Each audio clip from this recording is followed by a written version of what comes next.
But very unfortunate circumstances, obviously, during the week with the hurricane here in Florida that led to the cancellation of the second game against Orlando. In a basketball sense, how are you guys able to kind of make up for that lost game as far as the preparation for this one? I think the big picture for us always is first of all having an awareness that basketball doesn't matter right now. Not to go against but that was the first thing for us as a group is making sure that we're sending prayers and thoughts and anything that we can do for the residents of Florida that were affected by the hurricane. So that was first for us. And then second, it was just we had an opportunity to have more time at home and preparation time and beat up on each other a little bit in practice and just kind of continue to work on implementing some of our concepts. But all the while, I'll reiterate that, our thoughts and our prayers were with the folks here in the state that were affected. As you head into this second game today, what are some of the things that you would like to see worked on a little more than from the first one in the game? I was happy with a lot of our activity on the floor defensively. Thought we did a really good job of sharing the basketball. I'd like to see us cut down on some of the turnovers, but it happens in preseason, especially when your main guys aren't on the floor as much. So I'd like to see us get better in those areas and continue to get better with overall execution. He got some time in that first game. It's been really impressive, Coach, to watch him before practices, working with Greg Monroe and Darnell Lazar, his footwork, driving to the bucket, rebounding. How have you seen him as far as his before practice and after practice work? We're extremely excited about Eves, his ability, his talent, and then he, to your point, he's serious about his work. And that's always a pleasure to get young guys that are dedicated to improving their craft. And he's gotten on the floor every time we give him an opportunity. He goes out and competes first, and then he tries to figure out the rest of it. And I think that's the recipe: is just go play as hard as you can, do what we're asking you to do, and he's doing that, and it's been fun to watch. Well, good to see you. Hey, Well, big how you picture doing? things for you. I think since you've been hired, there's been like 18 or 19 coaching changes or something crazy like that. How do coaches process it when one of your peers gets let go when there's a change? And often when it's times when you or I or anyone else would say that guy did a really good job. Yeah, it's tough. To be honest with you, you hire someone to lead that particular department, and sometimes on the outside looking in, we feel like they've done a good job, and yet still, sometimes, they're fired at the end of the season or during the season, what have you. And it's a tough profession.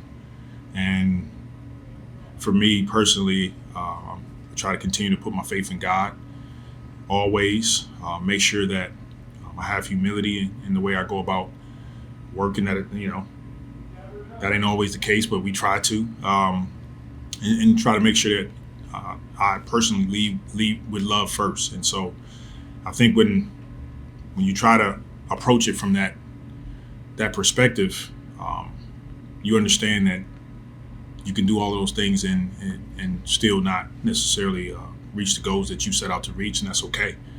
As long as in this profession you go after your players, you go after the staff, you try to treat them fairly, and you're always striving to be the best that we can be. But you take these jobs understanding that they don't have a long shelf life. One other for you, do you call this the parody era, or is just everybody really good in this league? Is the way the rules are now, and the aprons and all those things, the way they changed the lottery odds? There's probably 10 or 11 teams in the West that if you said this team's going to win the West, it wouldn't be a shot. There's probably 8 or 9 teams in the East where it's kind of the same thing. We've been talking about this for a couple of years, but is this parity, or is just everybody just kind of good? That's a great question. Everybody's definitely better, and everybody's good, especially in the Western Conference. But if you look in the East, they have good teams too. It's going to be fun. I can tell you that. From being in it, hands-on in it. And then from a fan perspective, it's an exciting time to be a part of the NBA. We look forward to each and every night, the challenges that we're going to face this season, and I think it brings a ton of excitement to our game. Hey, Willie. How you doing back here? Hey, how you doing? Good. Wanted to ask you how DeJounte Murray's fitting in and what the chemistry is with. How do you see him playing with CJ McCollum? Positionally, how that relationship will work. He's doing excellent. He came in right away. We had a couple meetings. He and I, learn more about each other, and he's a leader. First and foremost, he's a leader, and he understands that we don't necessarily just want him to fit in. We want him to put a stamp on his team as a leader, and that starts on the defensive end for him. Something that he takes pride in. He's holding himself accountable. He's holding his teammates accountable. He's developing stronger relationships with these guys as the season progresses. And I think he's going to help us out a ton. I don't see any problems with any of our guys being able to get on the floor at the same time and go to work. And so, those are the chemistry part of it is what we work on. Is we look at rotations and substitution patterns and what groups we like on the floor together and what the numbers say. Really good seeing you. Good seeing you. I'm sorry if I missed this at the beginning of your press conference, but players get better with each year as they learn more. Where is Zion at now in his career, and what's different about him this year than in the past? Yeah, great question. He's definitely improving, and I think when I watch him, he's taking ownership in the fact that he knows how great he can be, but he also understands the work that it's going to take for him to be available each and every game, and that's a growth step for him. For us is the little things that he can do, getting there a bit early, making sure that he's doing his table work, nutrition is on point, conditioning, all the things that allow him to be, for us to see him on the floor and at his best. And we're seeing major growth in that area of his life. Hey, Coach, following up on John's question with DeJounte, how challenging is it for you, or how difficult is it to try to get a new player of that caliber sort of fit in with his new teammates, somebody who's used to taking charge, being a leader, when there's already other key players on this team? I mean, where is that fine line, that balance between going out and do what you always do, which is why we brought you in, and at the same time being a facilitator and getting your teammates involved? How challenging is that for you?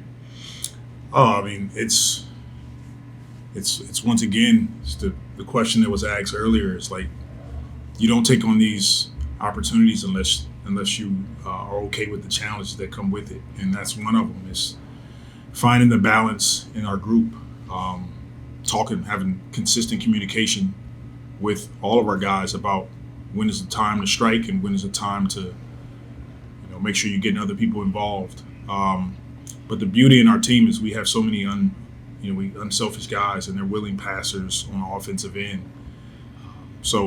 But we want the ball in his hands at times, especially down the stretch of games. He's proven to have the knack and ability to make really good plays, and it'll be all season that we continue to work on these concepts of when is a good time to attack, when does he feel someone hadn't touched it in a few possessions and I need to get them the ball. And that's the beauty in having someone like DeJounte, because that's what he wants. He wants to be in those moments where, okay, I scored 4 straight, but CJ needs a touch, let me run something for him. So we'll continue to work on it all year. Coach, last year the Celtics were the only team in the league that averaged 40 three-point attempts a game. I have a feeling that list will grow this year, but I read in the clip that you mentioned the number 40. Where did that number come from, and tell us your feelings about